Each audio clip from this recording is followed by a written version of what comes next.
Eala has just made it completely official with Nike, and the way this whole thing went down is sending shockwaves through the entire tennis world.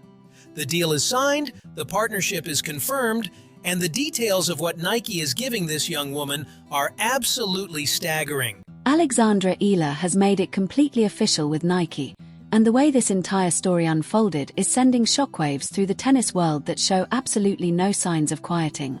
The deal is signed. The partnership is confirmed.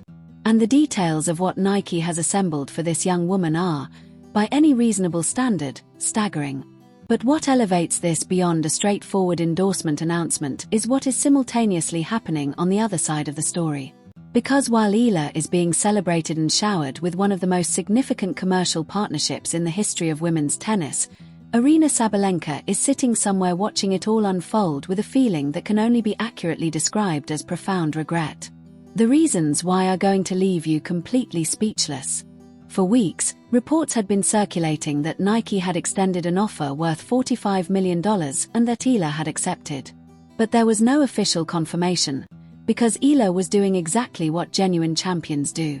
She kept her head completely down, stayed locked into her preparation, competed at the Dubai Open without allowing a single piece of external noise to penetrate her competitive focus, and said nothing publicly about what was waiting for her the moment the tournament concluded. That kind of professional discipline and mental clarity at 20 years old is precisely why the largest brands in the world are competing to attach their identity to hers. The moment Dubai wrapped up, everything changed. Eala traveled to Nike's world headquarters in Beaverton, Oregon, and what was waiting for her there was not a conference room with lawyers and contracts. Nike had constructed an entire gallery inside their headquarters featuring her most iconic career moments, each one framed and permanently displayed on the walls as a tribute to what she has already achieved. They had commissioned a custom pair of shoes designed exclusively for her, a gesture that is simultaneously deeply personal and loudly symbolic, communicating without any ambiguity that she is not being treated as a signing but as an institution.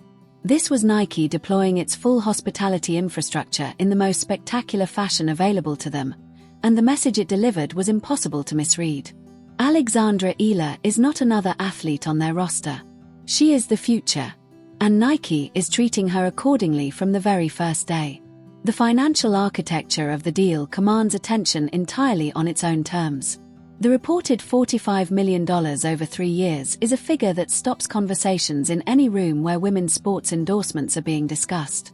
Performance incentives built into the agreement mean the total value could climb considerably beyond that number depending on her results and trajectory over the contract period.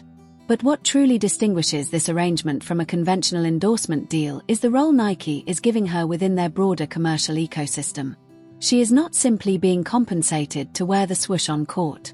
She is being positioned as the official face of the Nike brand across the entire Southeast Asian region, appearing in custom outfit designs, anchoring major global promotional campaigns, and receiving a level of brand visibility that the company historically reserves for only the most established and celebrated names on their entire roster. Nike is handing her a platform that extends far beyond any tennis court. And they are betting that her organic star power will drive their presence across one of the most important, most rapidly growing consumer markets in the world. Understanding why they moved with this level of urgency and commitment requires appreciating the full picture they had been assembling over an extended period of observation. What Nike's marketing team saw convinced them they were looking at something genuinely rare, a player whose capacity to generate excitement and emotional investment wherever she competes is unlike almost anything else currently operating in professional sport. Venues fill. Streets outside tournament grounds fill. Fans cross international borders for the specific purpose of watching her play a tennis match. Across the Philippines and the broader Southeast Asian region, she is not a tennis player with a strong following. She is a cultural phenomenon, a living symbol of possibility and pride for tens of millions of people who see something of themselves and their own aspirations reflected in her story. Nike recognized a once-in-a-generation commercial and cultural opportunity, and they were acutely, painfully aware that they were not the only ones who saw it. New Balance and Adidas were both pursuing Eala with genuine competitive seriousness. Nike also carried a specific institutional memory of what happens when you hesitate in precisely these situations, Losing Coco Gauff to New Balance was one of the most costly strategic missteps in their recent commercial history, and watching Gauff ascend into one of the most celebrated and marketable athletes in women's tennis while Nike observed from the outside served as a lesson they had no intention of repeating. When the opportunity with Eala arrived fully, they came to the table immediately, decisively, and with everything at their disposal. Now here is where the story takes the turn that has genuinely stunned the tennis world. While Nike was constructing galleries, commissioning custom footwear, and finalizing a landmark financial commitment for Eala, they were simultaneously treating Aryna Sabalenka, their world number one, their established star, in a manner that could not be more starkly and revealingly different. Sabalenka is the top-ranked player on the planet. She is a multiple Grand Slam champion. She has been with Nike for years and has accomplished things at the absolute summit of women's tennis that only a tiny handful of players in the entire history of the sport have managed. And yet when she approached Nike requesting recognition commensurate with her status, specifically asking for a custom outfit that reflected her position as the world's best player, the answer was no.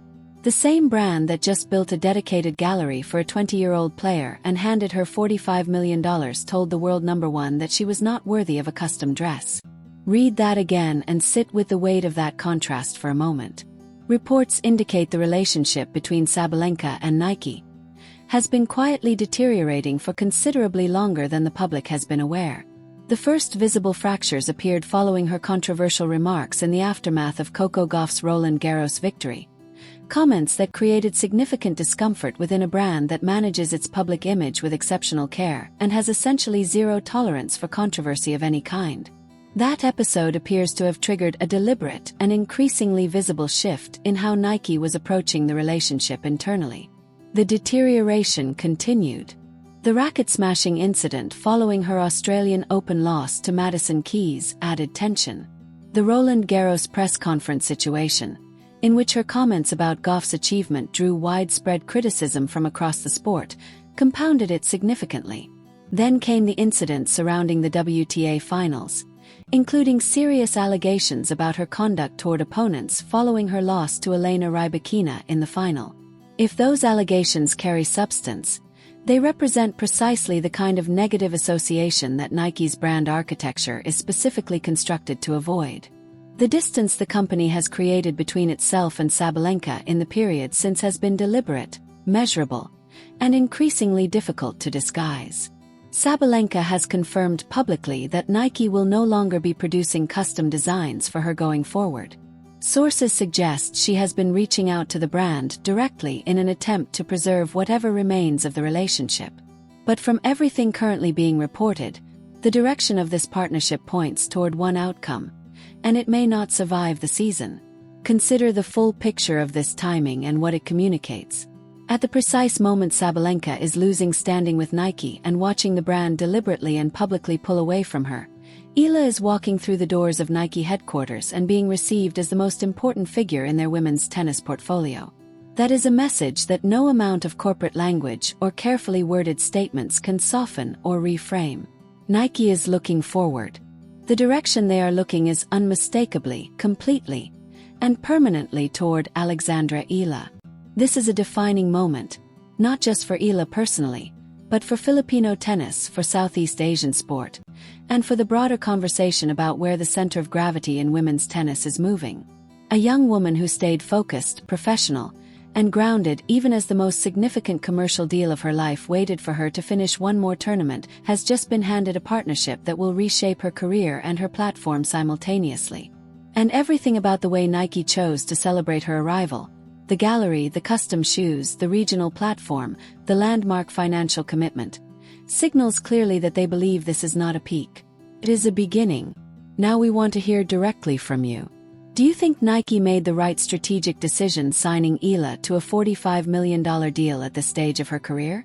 And what about Sabalenka?